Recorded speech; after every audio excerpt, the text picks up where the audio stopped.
Hey, it's Vince Wilson again, uh, and I'm at the what is now known as John Brown's Fort. This is actually a former engine house, and it has been all over the place. It was at the Chicago World's Fair at one point. It has been at several places here in Harpers Ferry, which is in the Murphy Farm area, which I may go to in a future video.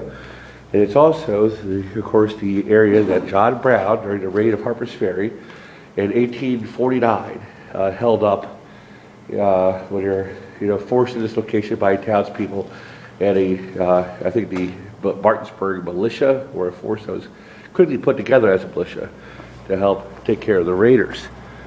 The actual location of the original engine house was up in this hill area here, and it was moved out here. It actually was moved several times until it made its way to the station here. Let me see if I can get back and show you a full view of the engine house. There it goes. Here's the engine house as it looks today. It's called John Brown's Fort today because John Brown, the abolitionist, who raided Harpers Ferry in order to try to acquire the munitions they manufactured here, guns and rifles and swords and that sort of thing. And his goal was to take those weapons and actually supply the southern slaves with the weapons and eventually free the slaves down south. Not a very well thought out plan, because although Harpers Ferry had plenty of weapons, they actually had no ammunition or a large supply of gunpowder on hand. So it was a fruitless endeavor, to say the least. Although, to be honest with you, it probably didn't spark the Civil War as early as it did. Not so much due to the raid itself, but due to John Brown's capture and the words he spoke to inspire the nation, or at least the North anyway, at his trial, which took place in nearby Charlestown. He was eventually hanged in Charlestown for treason. And I hope to go take a video of where the gallows used to be, where John Brown was hanged at some point.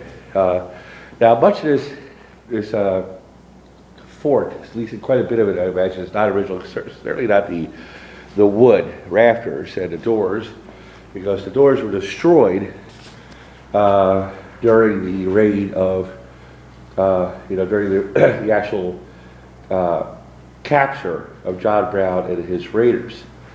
When the Washington, D.C. eventually found out about the raid, they sent down a Marine battalion led up by none other than Colonel Robert E. Lee, who broke the door down with a ladder after John Brown refused to surrender. And the raiders were brought to justice after that. Brown was almost killed himself, but the sword that was going to end his life actually ricocheted off his belt buckle, allowing him to stand trial. Ironically, he was severely injured, was brought back to health, only to be hanged shortly thereafter in Charlestown. Now, as far as ghost stories are concerned, people have reported actually experiencing voices. You would put your head up to the door, your ear up to the door, and you can hear the voices of John Brown's raiders, supposedly.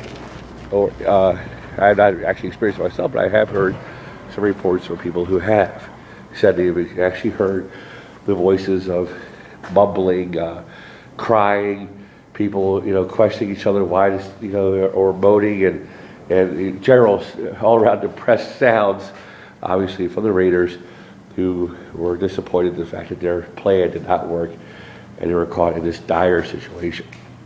Well, I've once again filming a series of videos for the purpose of promoting my new book, The Haunted West Virginia Panhandle, coming out hopefully this fall, 2013, from History Press.